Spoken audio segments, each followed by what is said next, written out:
Hello students, the Balaji classes के YouTube channel पर आप सभी स्टूडेंट्स का स्वागत है।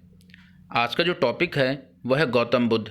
गौतम बुद्ध के 50 क्वेश्चंस मैं इस वीडियो में आपको करवाऊंगा, जो कि बहुत इम्पॉर्टेंट है क्योंकि ये क्वेश्चंस पास्ट ईयर क्वेश्चंस हैं और ये क्वेश्चंस बार बार एग्ज़ाम्स में पूछे जा चुके हैं, इसलिए ये वीडियो आपके लिए इम्पॉर्टेंट हो जाती है। अगर आप एसएससी की तैयारी कर रहे हैं, रेलवे की तैयारी कर रहे हैं, किसी स्टेट पीसीएस की तैयारी कर रहे हैं, यूपी ट्रिपल एससी या लेखपाल जो भी एग्ज़ाम्स हैं उनकी तैयारी कर रहे हैं, तो ये सभी क्वेश्चंस आपके लिए इम्पॉर्टेंट हो जाते हैं। गौतम बुद्ध से रिलेटेड मैंने एक पिछली वीडियो बनाई थी जिसमें मैंने इस टॉपिक को बहुत अच्छे से एक्सप्लेन किया था और हर एक फैक्ट की तरफ मैंने नज़र डाली थी। तो इसलिए इस पूरी वीडियो को आप ध्यान से देखिएगा और अगर आप चैनल पर नए हैं तो अभी चैनल को सब्सक्राइब कर लीजिए, बेल आइकन ज़रूर दबा दीजिए जिससे रिलेटेड वीडियोस की नोटिफिकेशन आप मिस ना कर पाएँ। अगर आपको वीडियो पसंद आती है तो आप वीडियो को लाइक ज़रूर करिएगा और अपने दोस्तों संग शेयर करिएगा। चलिए वीडियो स्टार्ट करते हैं। पहला प्रश्न है, गौतम बुद्ध का जन्म कब हुआ था? तो गौतम बुद्ध का जन्म हुआ था, ऑप्शन ए इस प्रश्न का सही आंसर हो जाएगा, 563 ईसा पूर्व में गौतम बुद्ध का जन्म हुआ था। इनका जन्म कहाँ पर हुआ था? इनका जन्म हुआ था कपिल वस्तु के निकट एक जगह है, उसका नाम है लुम्बिनी। तो लुम्बिनी में 563 ईसा पूर्व गौतम बुद्ध का जन्म हुआ था। अगला प्रश्न है, बुद्ध के जीवन की किस घटना को महाभिनिष्क्रमण कहा गया? क्या कहा गया? महाभिनिष्क्रमण। तो इस प्रश्न का जो सही आंसर हो जाएगा वो हो जाएगा ऑप्शन सी, उनका जो ग्रह त्याग था। तो ग्रह त्याग को गौतम बुद्ध के जीवन की इस घटना को महाभिनिष्क्रमण किया गया था। बात कर लेते आगे। तो 29 वर्ष की आयु में इन्होंने ग्रह त्याग कर दिया था। इन्होंने क्या किया था? ग्रह का त्याग किया था। और जो बौद्ध ग्रंथ हैं तो बौद्ध ग्रंथों में महाभिनिष्क्रमण की इसे संज्ञा दी गई। क्या कहा गया? इसे महाभिनिष्क्रमण किया गया। इस प्रकार ऑप्शन सी इस प्रश्न का सही आंसर हो जाएगा। अगला प्रश्न, जितने भी प्रश्न हैं इसकी जो इस वीडियो से पिछली जो वीडियो है मैंने सबकी प्लेलिस्ट बना रखी है, आप वहां पर जाएं और उस पूरी वीडियो को देखिए। जितने भी क्वेश्चन मैं करा रहा हूँ ये सभी क्वेश्चन आप आसानी से कर सकेंगे।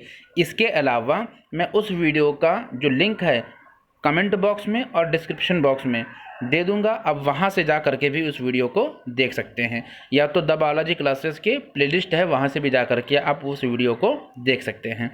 इसके अलावा आप किसी भी एग्ज़ाम, चाहे वो एसएससी हो, रेलवे हो या स्टेट पीसीएस जैसे यूपी पीएससी है या एमपी पीएससी है, तो उन सभी के एग्ज़ाम में आने वाली जीके है, हिस्ट्री के क्वेश्चंस हैं, ये सभी क्वेश्चंस आपको इस चैनल पर मिल जाएंगे और एग्ज़ाम के समय आपको अच्छे से प्रैक्टिस कराई जाएगी। तो आप इस चैनल पर बने रहें। अगर अभी चैनल पर नए हैं तो सब्सक्राइब करना मत भूलिएगा। अगला प्रश्न है, गौतम बुद्ध की माँ किस वंश की थी? तो गौतम बुद्ध की जो माँ थी वो कोलीय वंश की कन्या थी। इस प्रकार इस प्रश्न का ऑप्शन डी सही आंसर हो जाएगा। अगला प्रश्न है, निम्नलिखित में से किस राजवंश के अभिलेख से इस परंपरा का समर्थन होता है कि लुम्बिनी शाक्य मुनि बौद्ध का जन्म स्थान है? तो ये मालूम होता है मौर्य वंश से। और मौर्य वंश के किस शासक से? तो उनका नाम है अशोक का अभिलेख है जिसे बोलते हैं रुम्मिन देई अभिलेख। क्या बोलते हैं? रुम्मिन देई अभिलेख। तो इस अभिलेख से इस जानकारी की सूचना मिलती है कि शाक्य मुनि बुद्ध का जन्म स्थान लुम्बिनी था। तो ऑप्शन ए इस प्रश्न का सही आंसर हो जाएगा। अगला प्रश्न है, निम्नलिखित में से कौन एक अशोक का अभिलेख इस परंपरा की पुष्टि करता है कि गौतम बुद्ध का जन्म लुम्बिनी में हुआ था? तो अभी जैसे पिछले क्वेश्चन में मैंने बताया, ऑप्शन डी इस प्रश्न का सही आंसर हो जाएगा। रुम्मिन देई स्तंभ अभिलेख से जानकारी मिलती है कि गौतम बुद्ध का जन्म स्थान लुम्बिनी है। अगला प्रश्न है, कि महात्मा बुद्ध का महापरिनिर्वाण कहाँ हुआ था। तो ऑप्शन सी इस प्रश्न का सही आंसर हो जाएगा। कुशीनगर में गौतम बुद्ध का महापरिनिर्वाण हुआ था। बात करते हैं किस प्रकार से इसके जो भी फैक्ट हैं। तो बुद्ध जो थे तो बौद्ध धर्म का प्रचार करते हुए महात्मा बुद्ध जो मल्लों की राजधानी है, मल्लों की राजधानी है जिसका नाम है पावा पहुँचे। और पावा में जिस जगह गए थे, चुंद नामक एक लोहार था, उसकी एक आम्र वाटिका थी, वहाँ पर ठहरे। उसने बुद्ध को सुकर मद्दव दिया। क्या दिया? सुकर मद्दव। और सुकर मद्दव की जो बारे में थोड़ा सा मतभेद है। सुकर मद्दव को कोई कहता है सुकर का मांस या सुअर का मांस, जबकि उसी प्रकार का एक ये मुलायम तना वृक्ष से प्राप्त एक फल टाइप का होता है, उसे सुकर मद्दव कहते हैं। और इस सुकर मद्दव को खाते ही इन्हें रक्त अतिसार हो गया था। क्या हो गया था? रक्तातिसार हो गया था, रक्त का अतिसार हो गया था और इनकी जो है मृत्यु हो गई थी। तो इनकी मृत्यु को ही, यानी महात्मा बुद्ध की मृत्यु को ही बौद्ध ग्रंथों में महापरिनिर्वाण कहा गया है।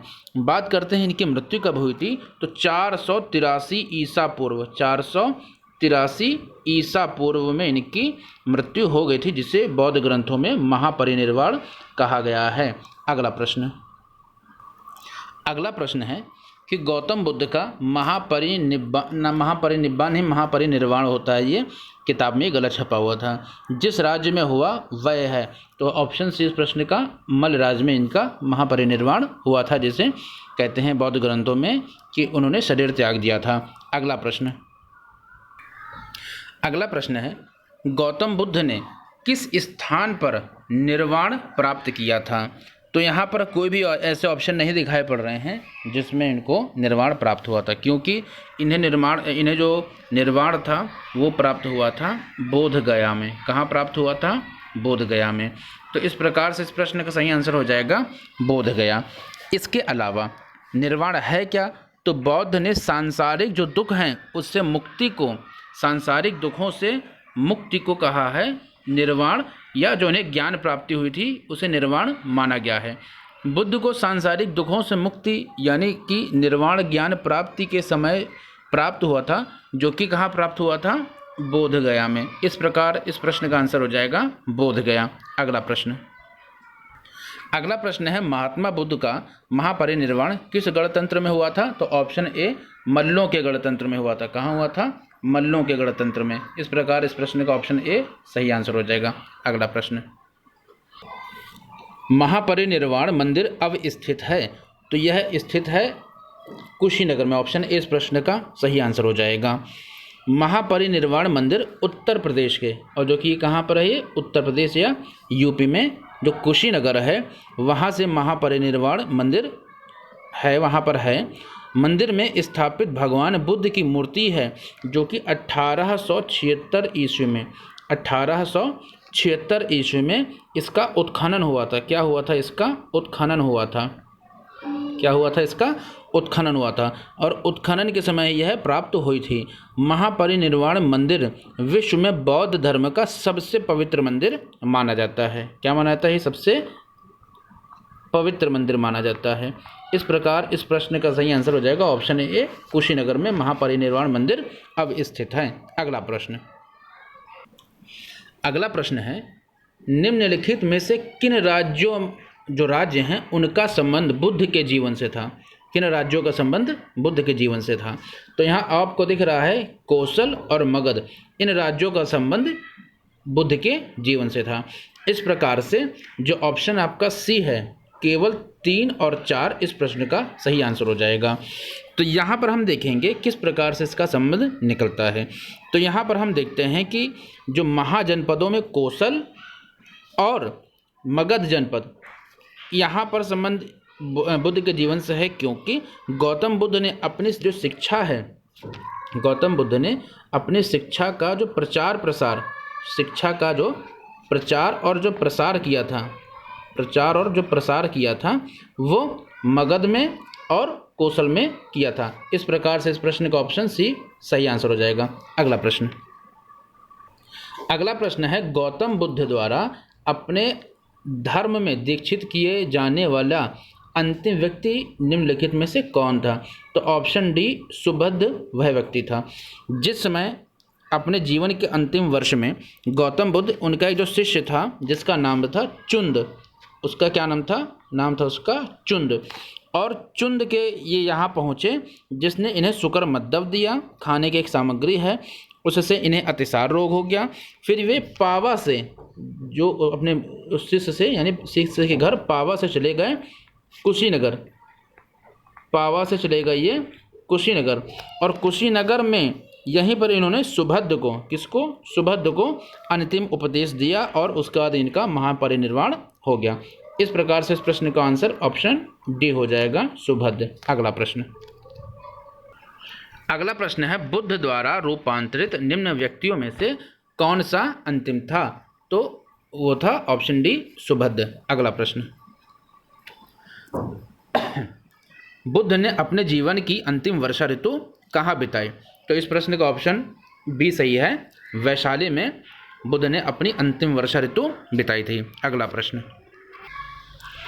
अगला प्रश्न है निम्नलिखित में से कौन सा एक बौद्ध मत में निर्वाण की अवधारणा की सर्वश्रेष्ठ व्याख्या करता है? तो इस प्रश्न का सही आंसर हो जाएगा ऑप्शन ए, तृष्णा रूपी अग्नि का शमन। यानी जब मनुष्य को परम शांति मिल जाती है, क्या मिल जाती है? परम शांति मिल जाती है, परम शांति मिल जाती है।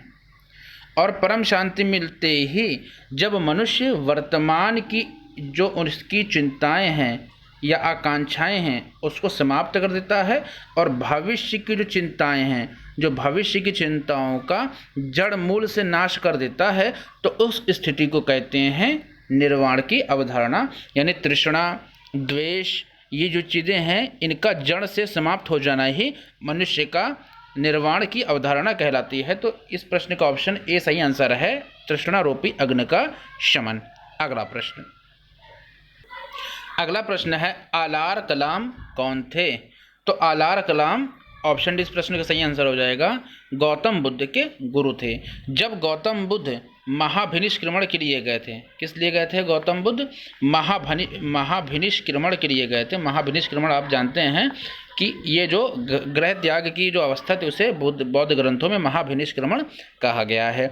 तो गौतम बुद्ध के महाभिनिष्क्रमण के समय जब इन्हें ज्ञान की प्राप्ति करनी थी, तो यह ज्ञान की खोज में महात्मा बुद्ध आलार कलाम के आश्रम पहुंच गए और उनसे दीक्षा ली। तो उनसे दीक्षा ली इसलिए महात्मा बुद्ध के गुरु थे। इसके अलावा आलार कलाम कौन थे? सांख्य दर्शन के आचार्य थे। किंतु वहाँ पर तपस्या के समय महात्मा बुद्ध को संतुष्टि प्राप्त नहीं हुई, जबकि आलार कलाम सांख्य दर्शन के आचार्य थे तथा अपनी साधना और शक्ति के लिए विख्यात थे। तो इस प्रश्न का ऑप्शन डी सही आंसर हो जाएगा। अगला प्रश्न, अगला प्रश्न है बुद्ध ने अपना पहला उपदेश कहाँ दिया था? तो दिया था सारनाथ में, यानी बुद्ध ने अपना पहला उपदेश सारनाथ में दिया था। अगला प्रश्न, अगला प्रश्न है सारनाथ में अपना प्रवचन किसने दिया था? तो जैसा पिछला क्वेश्चन आपने देखा, महात्मा बुद्ध ने सारनाथ में अपना पहला प्रवचन दिया था। अगला प्रश्न, अगला प्रश्न है ग्रंथों में उल्लिखित धर्म चक्र प्रवर्तन है। तो यह क्या है? यह सारनाथ में दिया गया गौतम बुद्ध का उनका प्रथम उपदेश था। जैसा कि पिछले क्वेश्चन में मैंने बताया कि जो ऋषिपत्तनम है, क्या है? ऋषिपत्तनम, और ऋषिपत्तनम जो कि वर्तमान में इसे कहते हैं सारनाथ। क्या कहते हैं? सारनाथ कहते हैं। तो सारनाथ में जब गौतम बुद्ध को ज्ञान की प्राप्ति हो गई थी, तो सारनाथ में इन्होंने 5 ब्राह्मण सन्यासियों को ज्ञान दिया था और इनके पहले ज्ञान को ही, पहले उपदेश को ही धर्म चक्र प्रवर्तन कहा जाता है। यानी ये क्या था? ये इनका प्रथम उपदेश था। इस प्रकार से इस प्रश्न का ऑप्शन बी सही आंसर हो जाएगा। अगला प्रश्न, धर्म चक्र प्रवर्तन किया था। अगला प्रश्न है ऑप्शन सी सारनाथ में। अगला प्रश्न है बुद्ध ने सर्वाधिक उपदेश दिए। तो बुद्ध ने सर्वाधिक उपदेश कहाँ दिए थे? श्रावस्ती में, यानी ऑप्शन बी इस प्रश्न का सही आंसर हो जाएगा। बुद्ध के जो सबसे अधिक शिष्य थे वो कोसल राज्य में हुए थे। कहाँ हुए थे? कोसल राज्य में। और यहाँ की राजधानी थी श्रावस्ती, और यहीं गौतम बुद्ध ने सबसे अधिक उपदेश दिए थे। इस प्रश्न का आंसर हो जाएगा ऑप्शन बी। अगला प्रश्न है बुद्ध कौशाम्बी किसके राज्य काल में आए थे? तो उदयन के राज्य काल में बुद्ध कौशाम्बी आए थे। इस प्रश्न का ऑप्शन बी सही आंसर हो जाएगा। यहाँ बुद्ध ने अपना नवा विश्राम किया था। कितना विश्राम किया था? कौन सा? नवा विश्राम किया था। इस प्रश्न का आंसर ऑप्शन बी हो जाएगा। अगला प्रश्न है बुद्ध की मृत्यु के पश्चात प्रथम बौद्ध संगीति, या जैसे बोलते हैं प्रथम बौद्ध परिषद, क्या बोलते हैं? प्रथम बौद्ध परिषद की अध्यक्षता की गई थी। किसके द्वारा की गई थी? तो महाकश्यप के द्वारा। ऑप्शन ए इस प्रश्न का सही आंसर हो जाएगा। महाकश्यप के द्वारा प्रथम बौद्ध संगीति की अध्यक्षता की गई थी। इनकी मृत्यु के यानी प्रथम बौद्ध संगीति जो बुद्ध की मृत्यु के बाद सबसे पहले यानी तत्काल जो है वो राजगृह, कहाँ? राजगृह की सप्तर्णी, कहाँ पर?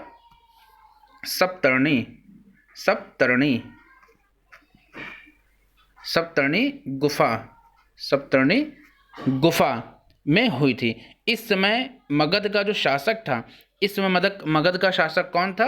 वो था अजातशत्रु। कौन था? अजातशत्रु। इस संगीति की अध्यक्षता महाकश्यप ने की थी। इसमें बुद्ध के प्रमुख शिष्य आनंद और उपाली भी उपस्थित थे। इसमें बुद्ध की भिक्षाओं का उनकी जो शिक्षाएं थी उनका संकलन हुआ और उन्हें सुत्त और विनय नामक 2 पिटकों में विभाजित किया गया। किसमें विभाजित किया गया? सुत्त पिटक और विनय पिटक में। आनंद और जो उपाली उनके जो शिष्य थे क्रमशः धर्म और विनय के प्रमाण माने गए। तो इस प्रकार इस प्रश्न का ऑप्शन ए महाकश्यप द्वारा प्रथम बौद्ध संगीति की अध्यक्षता की गई थी। इस प्रश्न का सही आंसर हो जाएगा। अगला प्रश्न है सप्तर्णी गुफा स्थित है कहाँ? राजगृह में। अगला प्रश्न, भगवान बुद्ध के महापरिनिर्वाण के बाद पहली बौद्ध संगीति हुई थी तो कहाँ हुई थी? इस प्रश्न का सही आंसर हो जाएगा ऑप्शन ए राजगृह में। प्रथम बौद्ध संगीति जो महाकश्यप के द्वारा हुई थी, जिसमें अजातशत्रु मगध का शासक था। तो इस प्रकार से इस प्रश्न का ऑप्शन ए सही आंसर हो जाएगा, ऑप्शन ए। अगला प्रश्न है कश्मीर में कनिष्क के शासनकाल में जो बौद्ध संगीति आयोजित हुई थी उसकी अध्यक्षता निम्नलिखित में से किसने की थी? तो ऑप्शन डी इस प्रश्न का सही आंसर हो जाएगा, वसुमित्र ने की थी।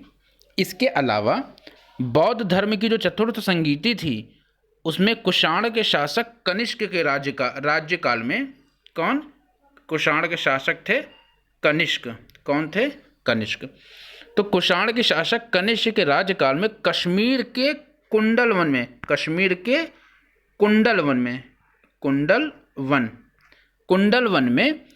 हुई थी। इसकी अध्यक्षता किसने की थी? इसकी अध्यक्षता की थी वसुमित्र ने।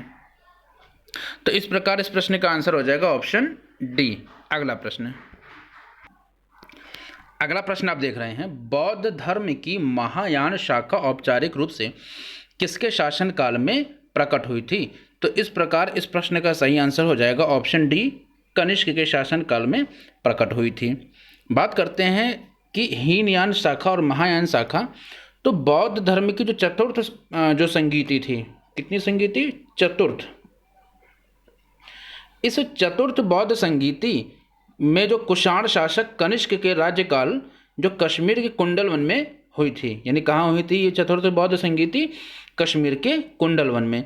इसकी अध्यक्षता वसुमित्र ने की थी। किसने की थी? वसुमित्र ने की थी। तथा अश्व घोष इसके उपाध्यक्ष थे। इसके उपाध्यक्ष कौन थे? उपाध्यक्ष थे इसके अश्व घोष। अशोक घोष इसके उपाध्यक्ष बने थे। इस सभा में महासंघिकों का वर्चस्व था। यहाँ बौद्ध ग्रंथों के कठिन अंशों पर सम्यक विचार किया गया तथा प्रत्येक पिटक पर भाष्य लिखकर उसे विभाषा शास्त्र नामक टीकाओं में संकलित कर दिया गया।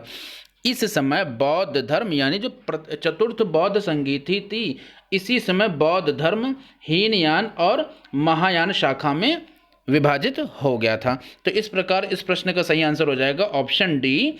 बौद्ध धर्म की महायान शाखा औपचारिक रूप से किसके शासनकाल में? तो कनिष्क के शासनकाल में प्रकट हुई थी। इस प्रकार इस प्रश्न का ऑप्शन डी सही आंसर हो जाएगा। अगला प्रश्न है कश्मीर के शासनकाल में कनिष्क के शासनकाल में बौद्ध सभा किस नगर में आयोजित की गई थी? तो कश्मीर में आयोजित की गई थी। इस प्रश्न का ऑप्शन सी सही आंसर हो जाएगा। अगला प्रश्न है किस शासक के काल में चतुर्थ बौद्ध संगीति का आयोजन कश्मीर में हुआ था? तो ऑप्शन सी प्रश्न का सही आंसर हो जाएगा कनिष्क के शासनकाल में।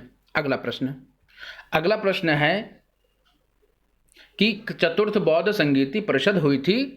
ऑप्शन ए कनिष्क के शासनकाल में, जैसा मैंने पिछले क्वेश्चन में आपको बताया था। अगला प्रश्न है कि निम्नलिखित 4 स्थानों में हुई बौद्ध संगीतियों का सही जो कालक्रम है नीचे दिए कूट में से ज्ञात करें। तो मैंने आपको एक जो तरीका बताया था, ट्रिक बताया था, इसको याद रखने का, उसे बोलते हैं रावय पाकू अका अक। रावय पाकू, तो रावय पाकू ये क्या है? ये स्थानों के नाम हैं और अका अक जो शासकों के नाम है। तो रावय पाकू से क्या हो जाएगा? सबसे पहले राजगृह है, फिर यानी दूसरा नंबर सबसे पहले, फिर उसके बाद है पहला नंबर रावय और फिर पाकू। तो पाकू का मतलब फिर तीसरे नंबर पे आ जाएगा पाटलिपुत्र और चौथे नंबर पे हो जाएगा कुंडलवन। तो दूसरा पहला चौथा तीसरा, दूसरा पहला चौथा तीसरा, ऑप्शन डी इस प्रश्न का सही आंसर हो जाएगा। अगला प्रश्न, दूसरी बौद्ध संगीति का आयोजन कहाँ हुआ था? वैशाली में हुआ था। इस प्रश्न का आंसर ऑप्शन बी वैशाली हो जाएगा। अगला प्रश्न है तृतीय बौद्ध सभा किस स्थान पर बुलाई गई थी?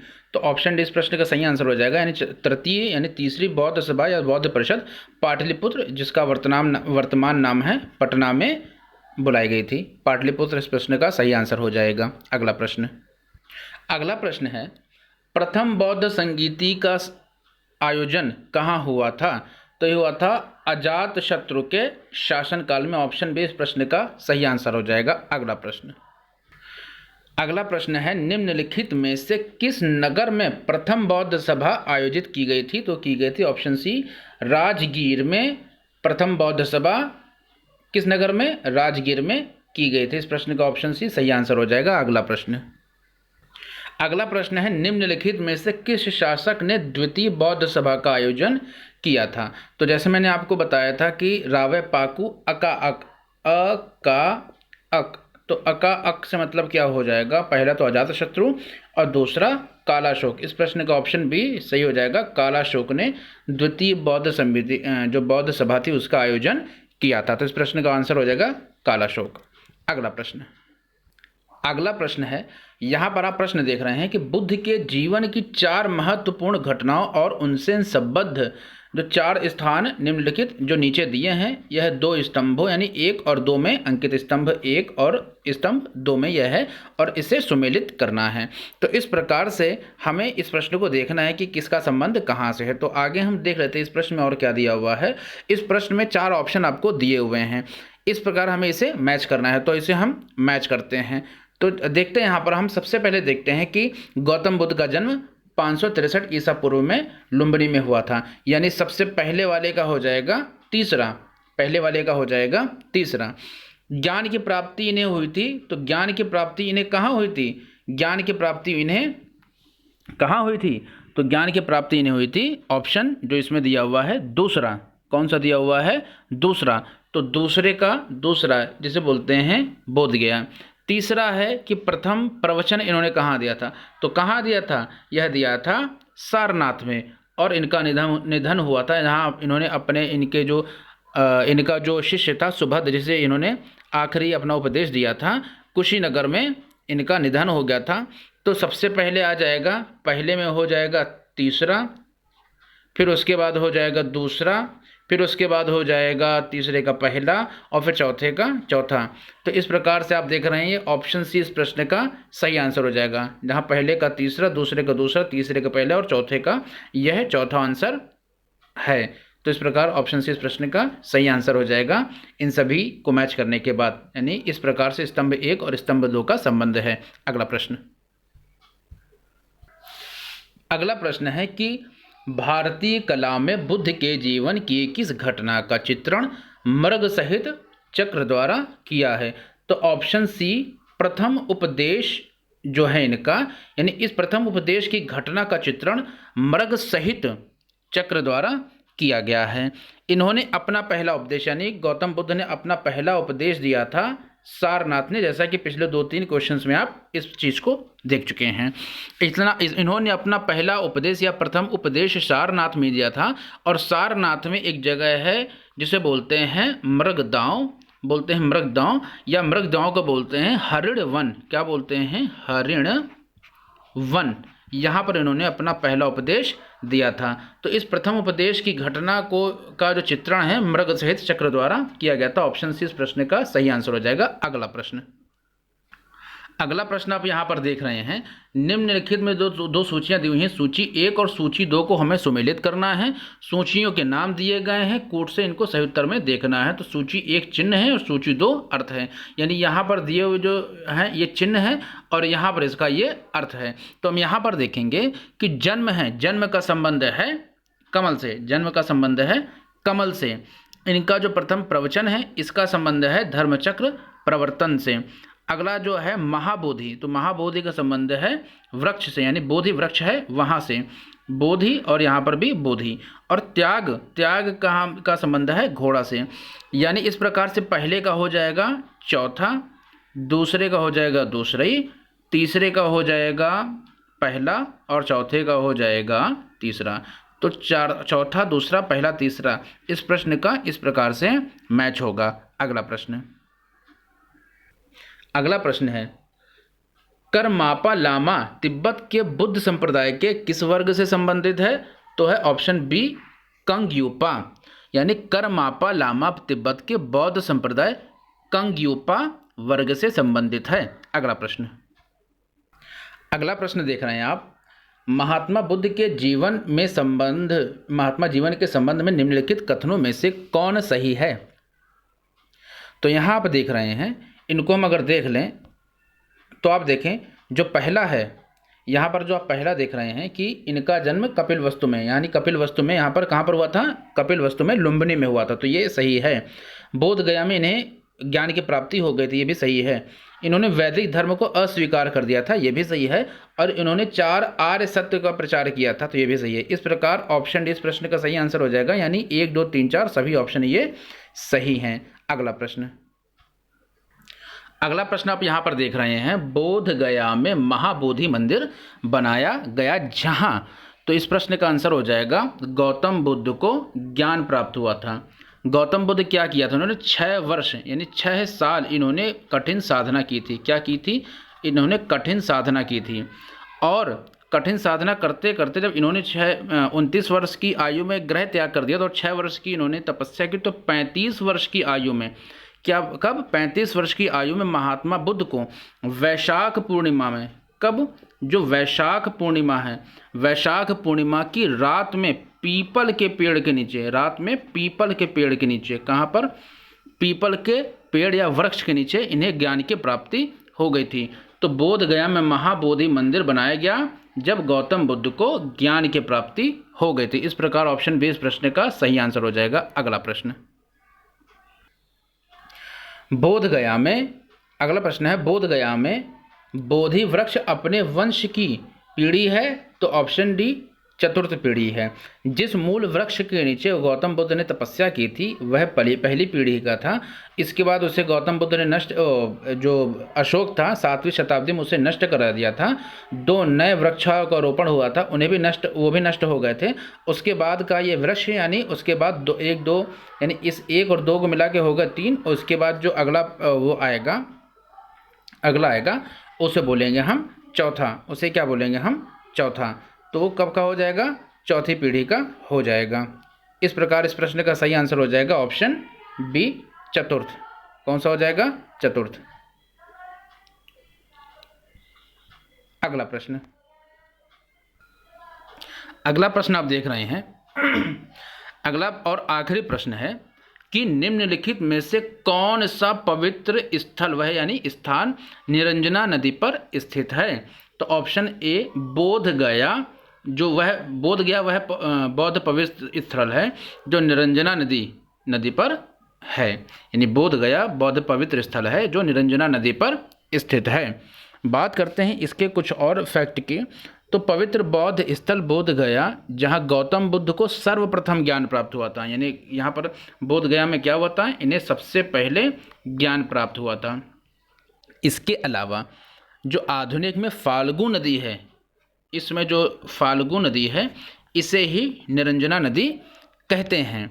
आधुनिक नदी को ही पूर्व यानी पहले निरंजना के नाम से जाना जाता था। यह नदी दो छोटी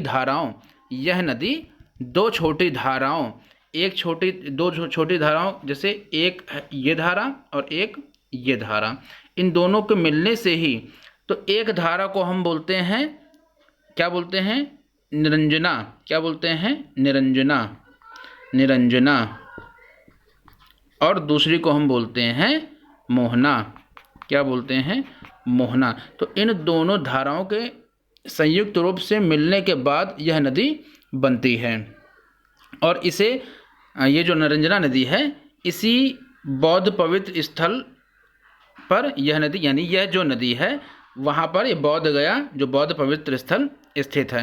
तो इस प्रकार से हमारे सभी जो ऑप्शन हैं वो कंप्लीट हो गए हैं। तो इस प्रकार से आपको ये वीडियो कैसी आई, पसंद आई है तो आप इसको चैनल को सब्सक्राइब जरूर करिएगा, इस चैनल को सब्सक्राइब जरूर करिएगा। मिलते हैं आपसे अगले वीडियो में, तब तक के लिए जय हिंद, जय भारत।